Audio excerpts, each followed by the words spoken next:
Graça e paz, meus irmãos. O culto, ele é um ato de serviço a Deus. É por isso que nós não dizemos, ou não devemos dizer que nós vamos assistir.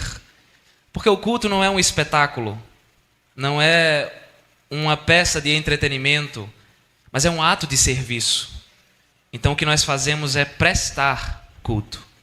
Nós estamos aqui para adorar a Deus, para louvá-lo, para engrandecê-lo. Nesse momento, aquiete seu coração, ouça a voz do Senhor para o seu coração. Deus fala com o seu povo. A pregação é o momento mais especial do culto, porque é o momento em que nós somos encorajados, exortados, consolados e confrontados pelo Santo Evangelho. Eu queria convidar você a abrir sua Bíblia na carta de Paulo aos Filipenses, capítulo de número 3. Nós vamos fazer a leitura do versículo 12 ao versículo de número 16. Filipenses, capítulo 3, do versículo 12 ao versículo de número 16, eu estarei lendo e os irmãos acompanham comigo em suas Bíblias. Diz assim a palavra de Deus, meus irmãos: Não que eu o tenha já recebido, ou tenha já obtido a perfeição, mas prossigo para conquistar aquilo para o que também fui conquistado por Cristo Jesus. Irmãos, quanto a mim, não julgo havê-lo alcançado, mas uma coisa faço, esquecendo-me das coisas que para trás ficam e avançando para as que diante de mim estão. Prossigo para o alvo, para o prêmio da soberana vocação de Deus em Cristo Jesus. Todos, pois, que somos perfeitos, tenhamos este sentimento. E se porventura pensais de outro modo, também isto Deus vos esclarecerá. Todavia, andemos de acordo com o que já alcançamos. Os Jogos Olímpicos são um grande evento multiesportivo e internacional que é realizado a cada 4 anos. Dentre os diversos esportes que existem na competição, se encontra a corrida de 100 metros rasos, que faz parte da modalidade do atletismo.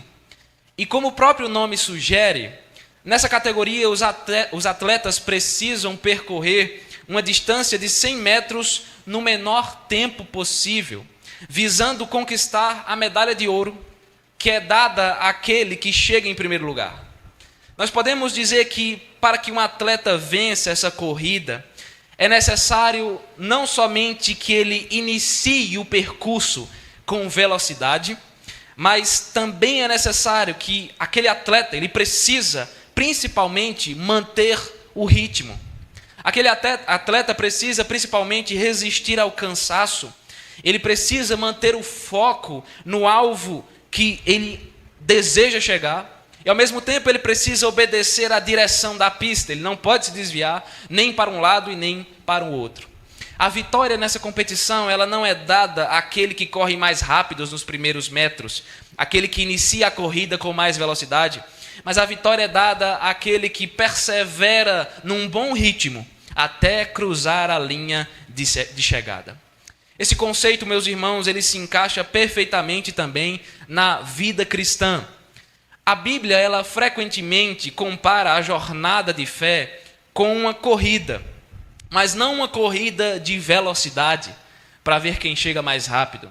A vida cristã é comparada a uma corrida que pode ser vista como uma corrida de resistência, uma corrida de disciplina, uma corrida de foco constante, e esse foco precisa ser colocado em Cristo Jesus.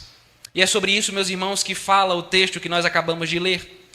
Na primeira parte do capítulo 3 dessa carta, que se encontra do versículo 1 ao versículo de número 11, o apóstolo Paulo, ele se preocupa em orientar a igreja de Filipos acerca dos falsos mestres judaizantes.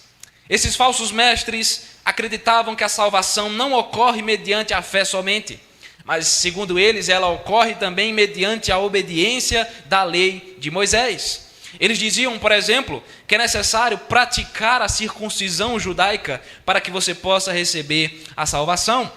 Paulo, então, ele combate esse ensino nesses primeiros versículos, mostrando que nós somos declarados justos diante de Deus somente mediante a fé em Cristo Jesus, e não mediante aquilo que nós podemos oferecer a Deus como prêmio, como mérito que vem dos nossos próprios esforços.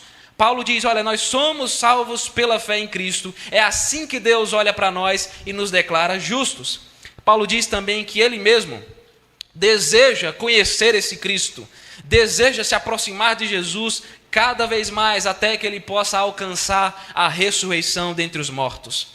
Agora, a partir do versículo 12, ele vai mostrar que até que esse dia chegue, até que um cristão e até que Paulo possa alcançar a ressurreição dentre os mortos, até que ele possa estar na eternidade ao lado do Senhor, até que esse dia chegue, é necessário enfrentar uma grande e complicada corrida cristã. E é sobre isso, meus irmãos, que nós iremos refletir hoje. Os passos da corrida cristã. Os passos da corrida cristã. Quais são então esses passos? O primeiro passo da corrida cristã é abster-se da presunção. Abster-se da presunção, que se encontra aqui no versículo de número 12. Nos versículos anteriores, o apóstolo Paulo deixou claro que ele mesmo abandonou todos os privilégios e méritos humanos para se apegar ao conhecimento do Evangelho em Cristo Jesus. Ele afirma que o seu maior desejo é permanecer firmado em Cristo para alcançar a ressurreição dentre os mortos, no dia em que todos os cristãos se tornarão perfeitos e serão glorificados no novo céu e na nova terra. E diante dessa declaração, os irmãos filipenses, eles poderiam achar que Paulo estava contando vantagem. Eles poderiam achar que Paulo estava se vangloriando por já ter alcançado, teoricamente, um estado de perfeição espiritual. Lembre-se quem foi Paulo. Paulo foi um dos apóstolos escolhidos a dedo pelo próprio Jesus. Um grande missionário e plantador de igrejas. Foi ele, inclusive, quem plantou a igreja de Filipos. Um homem temente a Deus, que viveu e pregou o evangelho com fidelidade. Um homem usado por Deus, que teve experiências únicas para com o Senhor. Por causa disso, é inegável que existia o risco de as pessoas acharem que Paulo, por ter esse currículo todo, por ter todas essas credenciais, as pessoas poderiam achar que Paulo já havia alcançado o estado de perfeição espiritual. Só que Paulo não desejava que esses irmãos pensassem assim. E é para evitar esse pensamento, essa ideia equivocada, que ele apresenta a declaração que se encontra no versículo de número 12. No início, ele diz, não que eu o tenha já recebido, ou tenha já obtido a perfeição. Sim, meus irmãos, no coração de Paulo existe a certeza de que Deus o salvou pela graça mediante a fé em Cristo Jesus. Em seu coração existe a certeza de que a sua salvação, ela está garantida e selada pelo Santo Espírito de Deus. Mas no coração deste homem também existe a certeza de que ele é pecador. Paulo é aquele que em outro determinado momento diz, dos pecadores eu sou o pior. E Paulo está dizendo, eu não sou perfeito, eu ainda tenho que lidar com as fraquezas da minha carne, eu ainda tenho que lutar contra as tentações do meu próprio coração, eu ainda tenho que lidar com o desânimo que bate na minha vida, eu ainda tenho que enfrentar as incertezas, o medo, a angústia que muitas vezes surge na minha caminhada. Os falsos mestres que estavam atacando a igreja de Filipos, eles se orgulhavam de guardar a lei de Moisés. Eles se orgulhavam de praticar a circuncisão, achando que era isso que lhes trazia justificação diante de Deus. E de certa forma, eles se achavam perfeitos. Eles se achavam homens que tinham um mérito grandioso diante do Senhor. Eles se achavam intocáveis. Olha, nós somos crentes em Jesus, mas nós obedecemos a lei de Moisés. Nós guardamos a lei, nós praticamos a circuncisão. Só que o apóstolo Paulo, ao contrário dos falsos mestres, ele se levanta agora para dizer que ele mesmo Não importa que ele seja o apóstolo dos gentios, grande missionário e pregador, ele mesmo não alcançou a perfeição e a ressurreição dentre os mortos. E qual é então a verdadeira situação de Paulo? Se ele ainda não alcançou essa perfeição, qual é a situação na qual ele se encontra?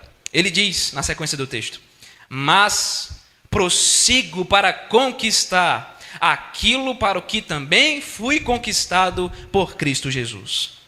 As palavras que Paulo usa aqui são muito interessantes, porque perceba que não foi Paulo quem conquistou Jesus. Não foi Paulo quem tomou Jesus para si, mas foi Jesus quem primeiro o conquistou.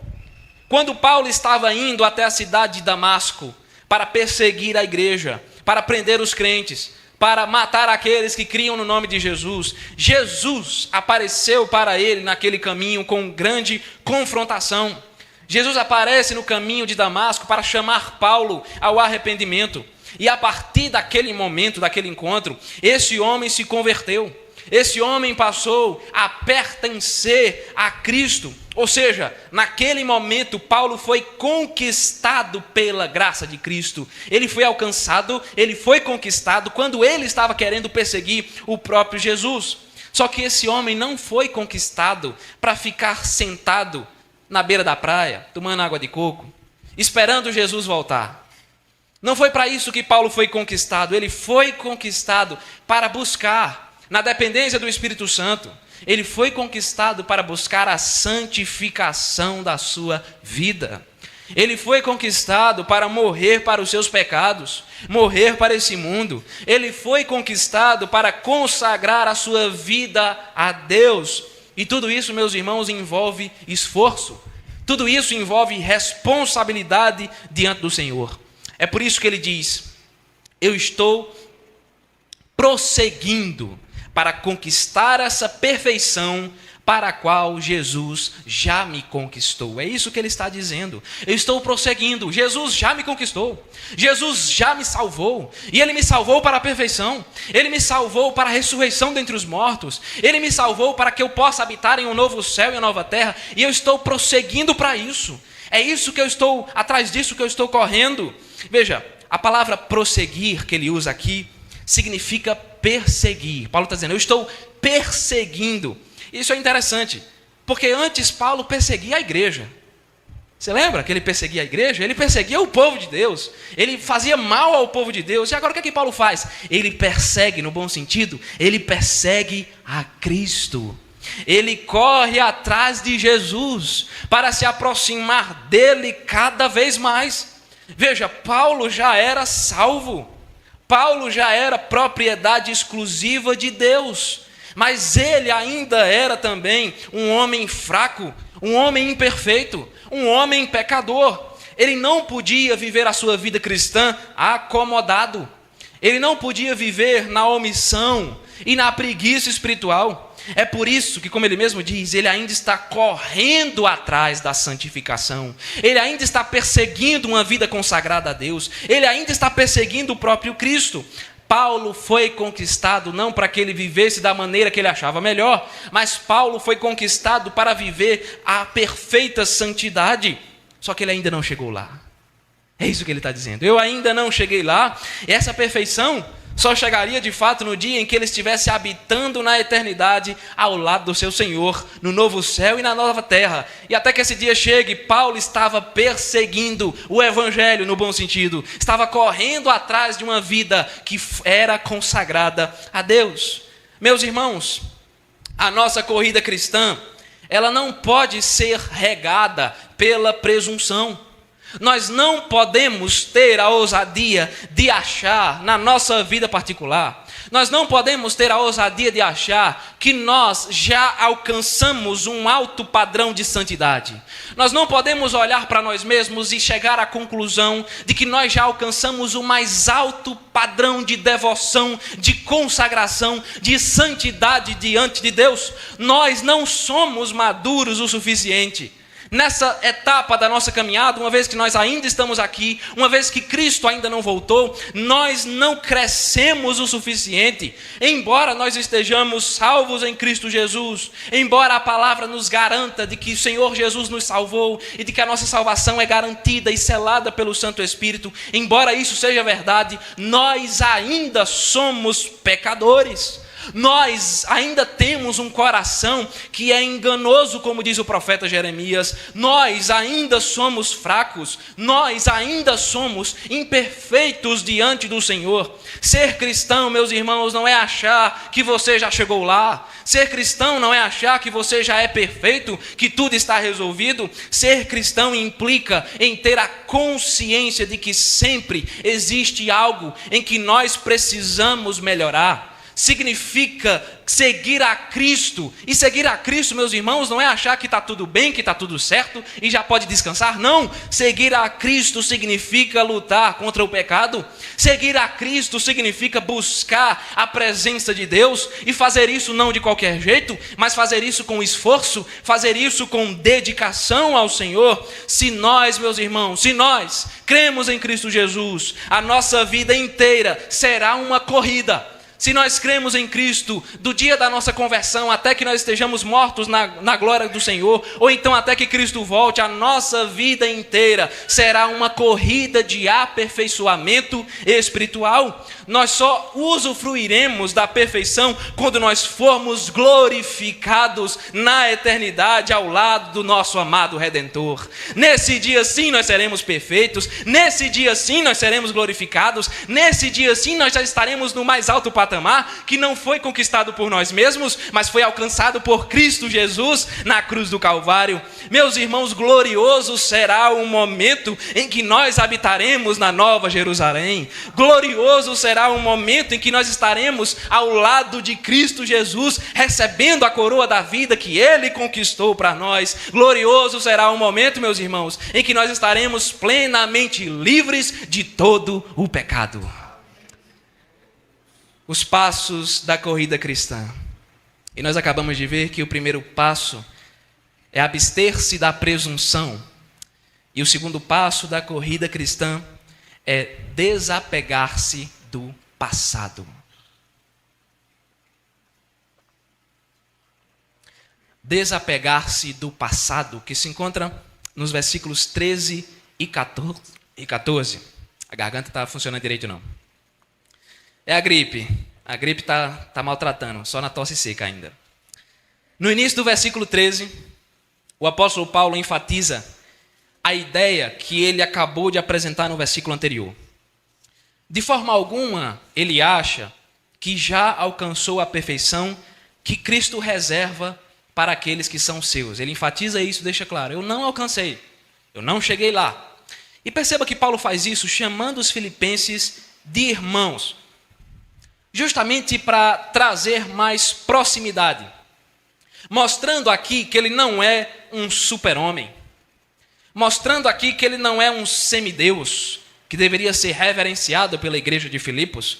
Ele é, na verdade, mais um irmão em Cristo Jesus. É por isso que ele diz: meus irmãos. Ele se aproxima, sabe? Ele deixa claro: eu sou irmão de vocês. Eu sou crente como vocês. Não sou melhor, mais forte, mais inteligente que vocês. Eu sou do mesmo nível. Definitivamente, Paulo não carrega consigo a atitude de alguém que se acha perfeito. Muito pelo contrário. Ele deixa claro que sua experiência de vida é de muita luta com os seus próprios defeitos. E essa é a mesma situação de todo cristão verdadeiro, de luta, de enfrentar os próprios defeitos todos os dias. Então Paulo admite isso aqui: olha, eu não sou perfeito, mas tem outra coisa também que ele admite fazer. Ele nega dizendo que ele não é perfeito. Eu não sou, meus irmãos, sou irmão de vocês, sou filho de Deus como vocês são. Mesma coisa. Só que tem uma coisa que ele admite. Veja que ele diz: mas uma coisa faço, esquecendo-me das coisas que para trás ficam e avançando para as que diante de mim estão. Quando o apóstolo Paulo diz uma coisa eu faço, essa expressão ela apresenta a ideia de que Paulo está muito focado no seu objetivo. Quando ele diz uma coisa eu faço, ou seja, eu estou com muito foco no que realmente eu estou fazendo. Eu não estou me desviando, não estou me distraindo. E no que é então que Paulo está tão focado? Paulo está focado em se esquecer do seu passado. Lembre-se que Paulo foi um fariseu. Paulo foi um fanático religioso que perseguiu e maltratou a igreja de Cristo.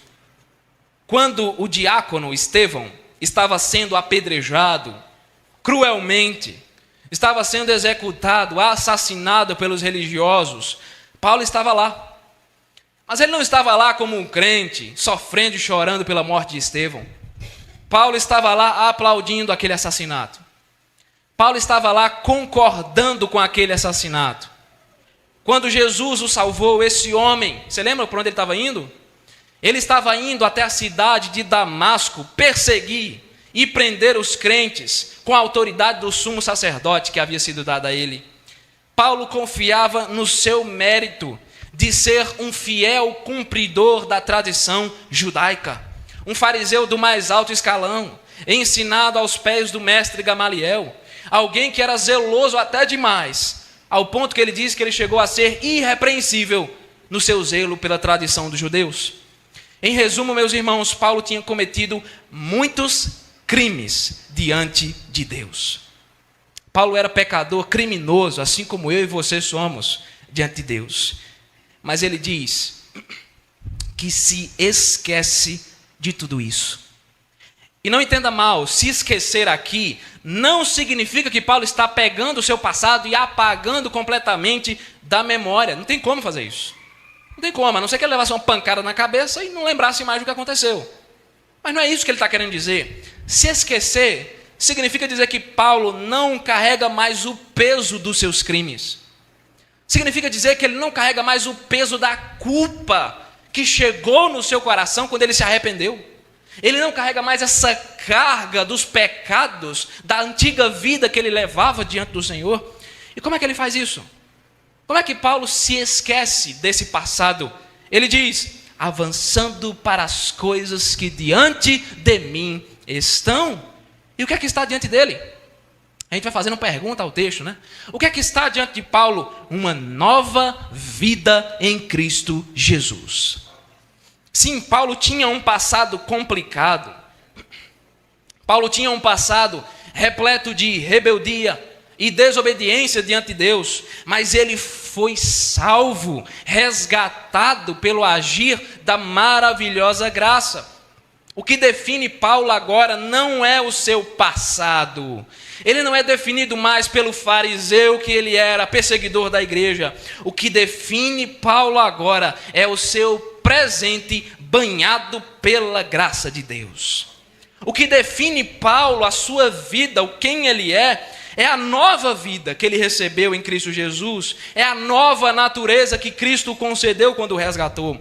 É para isso que ele avança, ele está dizendo, é para isso que eu estou seguindo em frente, é para isso que eu estou avançando. Ele não está preso aos seus antigos erros, ele não está preso ao seu passado de perdição. Esse homem está acorrentado, mas não mais aos seus erros, aos seus pecados. Ele está acorrentado à cruz de Cristo. Embora ele se lembre muito bem de todos os seus grandes erros, ele lembra de tudinho, está tudo guardado na memória, esses erros não pesam mais na mente desse apóstolo. Por quê? Porque esses erros foram completamente cobertos pelo sangue de Jesus. Esse mesmo Paulo é aquele que escreve o seguinte no capítulo 5 de 2 Coríntios. Ele diz, e assim, se alguém está em Cristo, é nova criatura. As coisas antigas já passaram, eis que se fizeram novas. Paulo está desapegado completamente do seu passado. E no versículo 14, ele diz, prossigo para o alvo, para o prêmio da soberana vocação de Deus em Cristo Jesus. E a palavra vocação, ela significa chamado. Então, soberana vocação é chamado soberano. Quando Deus vem ao encontro, ao nosso encontro, com salvação, Ele está soberanamente nos chamando. Quando Deus está conosco e vem nos salvar, Ele está nos chamando para si. Nos chamando para quê? Para nós vivermos uma nova vida em Cristo Jesus. Uma vida de santidade, uma vida de pureza, uma vida de fé, uma vida de obediência, onde nós morremos cada vez mais para esse mundo e para o pecado. E existe um prêmio para tudo isso. Deus chama, Deus convoca, Deus agarra o pecador e o salva e diz para ele que no final dessa corrida haverá um prêmio. E que prêmio é esse? O prêmio é passar a eternidade em perfeição, em glória ao lado de Deus. É para esse alvo que Paulo está prosseguindo. Ele diz: eu prossigo para o alvo, para o dia em que eu estarei com o Senhor. Prosseguir para o alvo aqui traz a ideia de um atleta mesmo. Um atleta que está correndo, um atleta que está focado no seu caminho, na pista que está diante dele, até que ele possa de fato chegar na linha de chegada. Até que ele possa estar no final dessa corrida. O alvo de Paulo, meus irmãos, é viver para a glória de Cristo. Até quando? Até que ele possa receber o prêmio da vida eterna. Até que ele possa receber a coroa da vida. Ele diz: eu prossigo para o alvo. Eu me esqueci do meu passado. Ele não me define mais. Eu sou um novo homem em Cristo Jesus. E eu sigo em frente todos os dias. Até o momento em que eu estarei com o Senhor. Meus irmãos, semelhantemente todos nós temos um passado sombrio. Todos nós outrora fizemos coisas que nos trazem vergonha. Todos nós outrora fizemos coisas das quais nos arrependemos. Ninguém, não esqueça disso, ninguém nasce cristão. Ninguém nasce como filho de Deus. Paulo diz que nós somos por natureza filhos da ira e filhos da desobediência. Homens e mulheres rebeldes desde o seu nascimento. Ninguém nasce puro, ninguém nasce sem mácula. Em pecado nós somos concebidos no ventre de nossas mães. E como diz o rei Davi, nós nascemos na iniquidade. E à medida, meus irmãos, que a vida passa, nós cometemos muitos crimes diante do Senhor. À medida que a vida passa, nós cometemos atrocidades diante do Rei deste universo. Mas todo aquele que crê no nome de Cristo recebe uma nova vida. Todo aquele que crê no nome de Cristo recebe uma nova vida repleta de esperança e de alegria. Bem-aventurado é aquele cuja iniquidade é perdoada. Bem-aventurado é aquele cujo pecado é coberto. E o nosso pecado, ele é completamente coberto pelo sangue de Cristo Jesus. O sangue que foi derramado no madeiro, no lugar da caveira, é esse sangue que cobre os nossos pecados. Em Cristo, a nossa vida agora não existe mais para esse mundo, mas a nossa vida agora existe para a glória de Deus. Em Cristo Jesus, meus irmãos, o nosso passado já não importa mais, não importa o quão sombrio ele seja, porque Jesus Cristo é a luz do mundo. Em Cristo Jesus, meus irmãos, nós estamos livres, porque onde abundou o nosso pecado, superabundou a maravilhosa graça do nosso Deus. Os passos da corrida cristã. O primeiro passo é abster-se da presunção. O segundo passo, que nós acabamos de ver, é desapegar-se do passado. E o terceiro e último passo é submeter-se à iluminação divina. Submeter-se à iluminação divina. Versículos 15 e 16. O apóstolo Paulo vai agora finalizar essa porção do texto com uma exortação muito importante. Ele diz: todos, pois, que somos perfeitos, tenhamos este sentimento. Mas como assim? Ele acabou de dizer que ele mesmo não alcançou a perfeição, deixando claro que nós só viveremos essa perfeição na eternidade, quando recebermos o prêmio do chamado soberano que Deus tem para a nossa vida. Sendo assim, o que é que Paulo está falando agora? Ao usar a palavra perfeito aqui no versículo 15, Paulo não está falando da perfeição reservada para o dia da glorificação. Mas ele usa essa palavra para falar sobre maturidade espiritual. Então, perfeito aqui significa maduro. Talvez alguns irmãos da igreja de Filipos, mesmo sendo verdadeiros crentes em Jesus, talvez eles tivessem a certeza de que eles já eram maduros na fé. Talvez ainda pairasse essa possibilidade em seus corações. Olha, nós já somos maduros, somos crentes há tanto tempo.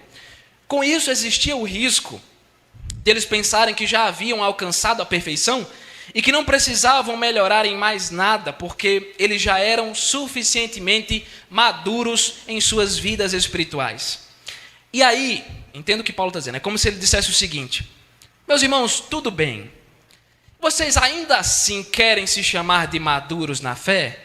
Ótimo, então eu também vou me incluir nesse grupo. Nós somos crentes maduros, é por isso que ele diz, nós que somos perfeitos. Ele diz assim, ó, vocês querem conversar desse jeito? Então vamos conversar. Nós somos. Você não quer dizer que a gente é maduro? Então nós somos crentes maduros. Aí sabe o que é que Paulo diz depois? Ele diz assim, mas sabe qual é o maior sinal de boa maturidade cristã na nossa vida? Sabe como é que nós demonstramos a nossa maturidade espiritual? Sabe como é que nós demonstramos que somos cheios do Espírito Santo? É quando nós pensamos exatamente do jeito que eu acabei de falar. É quando nós carregamos esse sentimento dentro do nosso coração. E aí as pessoas podiam perguntar, mas qual sentimento, Paulo, que nós devemos carregar? E aí Paulo diz, o sentimento de que nós ainda não chegamos lá. A certeza de que nós ainda somos imperfeitos. A certeza de que nós precisamos ainda muito melhorar em muitos aspectos. Nós temos muito que melhorar. Veja que afirmação tão importante e necessária. O crente maduro não é aquele que usa o terno mais alinhado. O crente maduro não é aquele que tem a oração mais bonita proferida no culto público. O crente maduro é aquele que reconhece a sua própria imperfeição. O crente maduro é aquele que reconhece os seus inúmeros defeitos e jamais tem a ousadia de se achar melhor. É por isso que um crente que se acha melhor do que os outros, um crente que se coloca como superior aos seus irmãos, um crente que se acha perfeito, ele está, na verdade, demonstrando uma enorme falta de maturidade espiritual. Mas é interessante também o que o apóstolo Paulo afirma na sequência. Veja o que ele diz. E se porventura pensais de outro modo, também isto Deus vos esclarecerá. Ele está dizendo o seguinte, se mesmo depois de tudo isso que eu acabei de dizer, depois de todos esses argumentos, existe alguém que pensa de modo diferente, se apesar do que eu acabei de explicar, existe alguém que ainda se acha perfeito e que não precisa melhorar em mais nada, então eu, apóstolo Paulo, eu oro para que Deus esclareça os seus pensamentos. Dentro da igreja, meus irmãos, existem dois tipos de crente. Dentro da igreja, dois tipos. Primeiro é aquele que ouve o pastor Lucas falar sobre um assunto, explicando, exortando, mostrando o caminho correto. Meu filho, vá por aqui, faça desse jeito, a palavra diz isso aqui. Aí esse crente vai lá e aceita. Ele dá ouvidos e segue as orientações, mas não é porque o pastor está falando somente, é porque ele vê que aquilo é o que a Bíblia fala. Mas olha, o pastor está me orientando desse jeito, então vamos lá, porque isso aqui vem da Bíblia mesmo, então é verdade para a minha vida. Esse é o primeiro tipo. O segundo tipo de crente é aquele que também ouve o pastor Lucas. Mas a diferença é que ele não aceita muito bem o que o pastor fala. Ele tem dificuldade para colocar no coração. Esse crente é feito um menino mal ouvido, meio teimoso. Mas ele não é teimoso para com o pastor, ele é teimoso para com Deus e sua palavra. Aí tem hora, meus irmãos, que como Paulo fez aqui, o pastor precisa entregar nas mãos de Deus. Diz, Senhor, o filho é teu, não é meu. O Senhor é quem age nos corações. Às vezes, meus irmãos, nós temos que entregar nas mãos de Deus na esperança de que o Espírito Santo ilumine aquela vida. E é exatamente isso que Paulo está falando acerca dos irmãos que provavelmente ainda pensavam diferente do que ele estava dizendo. Mas veja como ele termina o texto.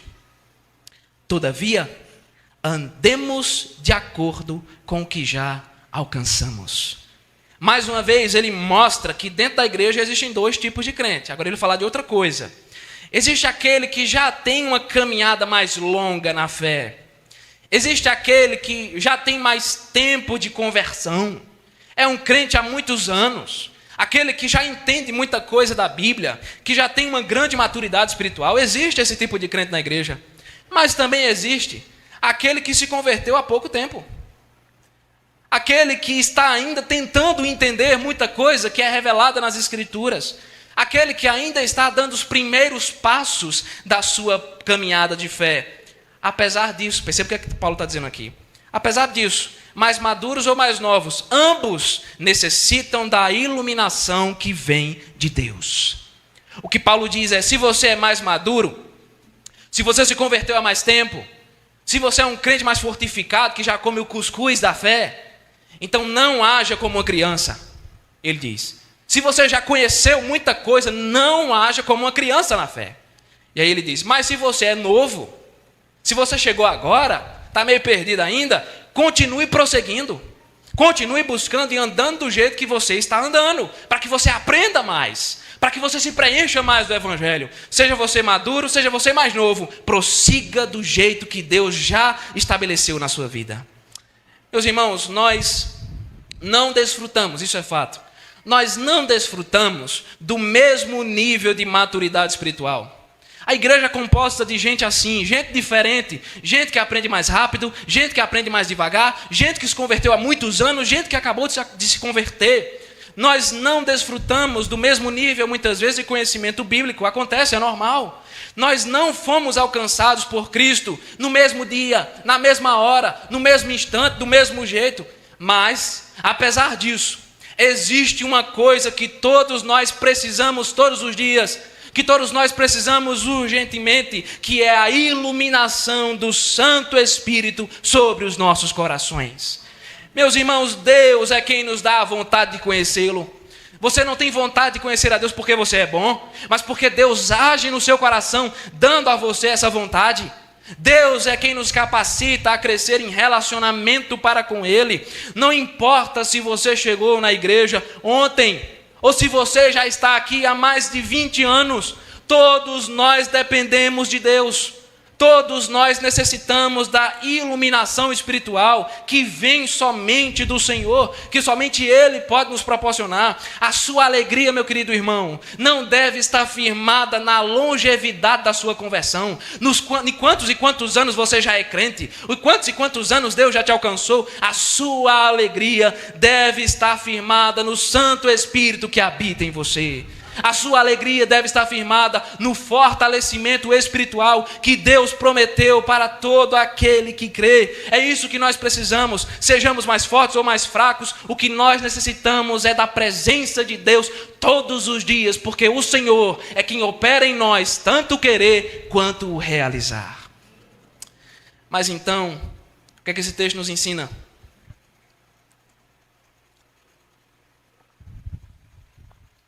Que nós podemos trazer para o nosso coração. Sabe uma coisa que é muito perigosa para você? É você estar satisfeito com a sua vida espiritual. Ao ficar satisfeito, você tende a deixar de se esforçar para buscar a Deus todos os dias. Quando você fica satisfeito demais com a sua vida espiritual, você deixa de ser vigilante. Você deixa de ser atento no que diz respeito à sua santidade. Você deixa de ser atento no que diz respeito aos seus pecados e no que diz respeito às tentações que Satanás coloca nos seus caminhos todos os dias. De certa forma, meus irmãos, nós necessitamos de uma certa insatisfação espiritual para que nós possamos continuar buscando ao Senhor com atenção, com compromisso, com diligência, com amor a Ele. Tem gente que acaba pensando assim, mas eu sou crente há tantos anos já. Eu já fui para a igreja tantas e tantas vezes ao longo desses longos anos em que o Senhor me alcançou. Na igreja eu já fiz tanta coisa. Na igreja eu já preguei. Na igreja eu já servi. Na igreja eu já cantei. Na igreja eu já até mesmo pintei parede, carreguei cadeira. Já está bom. Eu já sou crente o suficiente? Eu já fiz tanta coisa para Deus? Eu vou relaxar um pouquinho. Eu vou pedir a minha aposentadoria. Meu querido irmão, essa postura ela é pecaminosa. A palavra diz: aquele que está em pé, cuide para que não caia. Muitos homens e mulheres de Deus ao longo da história caíram feio, porque confiaram nos seus longos anos de conversão. Porque confiaram nos seus longos anos de presença no hall de membros da igreja. Lembre-se que você não é um super-homem. Você não é uma super-mulher. Eu e você, nós só somos uma coisa: pecadores miseráveis que precisam de Deus. Não existe, meu irmão, super-crente. O Evangelho não diz para você ter autoestima e se achar o melhor crente da igreja, o mais talentoso, o mais fiel, o mais compromissado. Não é isso que o Evangelho diz. O Evangelho diz que você deve reconhecer a sua miserabilidade e se humilhar aos pés de Cristo. Por isso, meu querido irmão, não se acomode em sua vida espiritual. Não se acomode, porque quando você fica satisfeito demais, quando você deixa de buscar, quando você fica relaxado, achando que já está bom, você deixa de ser compromissado. Você se torna um crente negligente. E se você se torna um crente negligente, você está zombando do nome de Deus. Você está blasfemando contra Deus através da sua vida. Não importa quanto tempo você é crente. Não importa se já faz anos e anos a fio. Sabe o que você deve fazer, meu irmão? A mesma coisa que você deveria fazer no seu primeiro ano de conversão. Leia mais a Bíblia dentro da sua casa. Leia mais a Bíblia dentro da sua casa. Passe mais tempo em oração dentro da sua casa. Não importa se você já orou muito, é pouco ainda. Passe mais tempo em oração. Busque ao Senhor todos os dias. Quantos de nós até começam na fé fervorosos, orando diariamente, lendo a Bíblia diariamente, tendo amor pelo Senhor, pela presença, mas à medida que os anos passam, nós ficamos satisfeitos. E a oração já não é mais valiosa, a leitura bíblica já não tem mais graça, e a semana passa, nós não oramos. A semana passa, nós não lemos a Bíblia. A semana passa e nós não nos encontramos com Deus. Continue, meu irmão, não importa quanto tempo faz. Continue indo para a igreja, vá mais para a igreja, venha mais para a igreja. Toda semana, se nada te impedir. Todo domingo, em todos os horários possíveis. Venha, meu irmão, que é bênção para a sua vida. Dedique mais a sua vida a Deus, meu querido irmão. Não ache que já é o suficiente. Dedique mais a sua vida no nome de Jesus. Tenha cuidado, porque Deus não se agrada de crente que parou de correr. Deus não se agrada de crente que parou de buscar. Crente que está sentado. Crente que está olhando a vida passar, esperando Jesus voltar. Meus irmãos, Deus não se agrada de crente adormecido. Deus não se agrada de crente sem compromisso. O nosso compromisso não é com o pastor Lucas. O nosso compromisso não é com o conselho. O nosso compromisso é com Deus. Porque foi Ele quem nos alcançou. Foi Ele quem nos salvou. E se nós deixamos de ter compromisso, nós deixamos de valorizar a salvação que Deus nos concede em Cristo Jesus. Uma outra coisa que eu queria dizer para você. Não se prenda ao seu passado. Não importa quantos erros você já cometeu. Não importa a gravidade dos seus pecados passados. Não importa se no passado, meu querido irmão, você já fez coisas das quais se arrepende amargamente até hoje. E tem talvez pesadelos com elas todos os dias. Sabe por quê? Porque em Cristo Jesus existe uma nova vida. Meu querido irmão, não fique preso ao seu passado, por mais sujo, bagunçado e complicado que ele seja, porque em Cristo Jesus tudo se faz novo. Em Cristo Jesus, meu querido irmão, o nosso passado de trevas já não importa mais. O grande problema é se você ficar remoendo os seus erros, pensando nas coisas que já aconteceram. Às vezes, há anos atrás, você fica remoendo, você fica mexendo naquilo. Meu querido irmão, creia em Cristo. Creia em Cristo e se liberte do seu passado. Porque em Cristo Jesus há uma nova vida para todo aquele que crê. Ah, pastor, mas no passado eu fiz tanta besteira, eu fiz coisas tão erradas que eu tenho consequências até hoje. Meu querido irmão, olhe para Jesus. porque Ele transforma as nossas vidas. E o que nos define não é mais o passado que nós temos, é o nosso presente banhado pela graça de Deus. Ah, pastor, mas porque no passado aconteceu isso e aquilo dentro da igreja, eu fiquei tão mal. Dentro da igreja aconteceu tanta coisa, me magoou. Meu irmão, não importa o que aconteceu, porque em Cristo Jesus há cura para a igreja. Em Cristo Jesus há cura para todo aquele que crê. O povo de um passado complicado pode ser completamente transformado pelo poder do Evangelho. Meus irmãos, Cristo Jesus tem poder. E Ele tem poder para curar a sua igreja. Nenhuma doença espiritual é tão terrível que não possa ser restaurada pelas preciosas mãos de Jesus. Creia em Cristo, meu irmão, e avance na nova vida que Deus pode te dar. Creia em Cristo e seja santo onde você estiver. Por fim, continue seguindo em frente. Continue, meu querido irmão, perseguindo o alvo da sua vida, que deve ser Cristo Jesus. Seja fiel, seja compromissado com o reino de Deus, com a igreja, não olhando para os homens, porque os homens são falhos, os homens são miseráveis e eles falham feio. Não olhe para os homens, mas olhe para o Senhor da sua vida, porque Ele é perfeito. Meu querido irmão, clame a Deus, para que o Santo Espírito ilumine a sua mente e o seu coração, e assim você possa continuar crescendo na graça e no conhecimento do Senhor. Lembre-se que você depende todos os dias do sustento espiritual que somente o Senhor pode nos dar. Nós só podemos seguir em frente se nós dependermos do Santo Espírito do Senhor. E assim nós seguimos. Até quando? Até o dia em que nós receberemos a coroa da vida. Nós devemos prosseguir, meus irmãos, até o dia em que nós entraremos na eternidade ao lado do nosso Salvador. A corrida até lá é longa. A corrida até lá é complicada, mas louvado seja Deus, porque uma coroa de vida, a coroa da justiça, está reservada para a igreja. Está reservada para os filhos de Deus. E um dia nós estaremos lá, desfrutando de uma eternidade de consolo e restabelecimento na presença do Senhor. A corrida cristã, ela não termina com uma única pessoa subindo ao pódio, como acontece em uma competição esportiva. Essa corrida só estará 100% completa quando todos nós, meus queridos irmãos, estivermos na eternidade. Sabe por quê? Porque em Cristo Jesus nós somos mais que vencedores. Amém?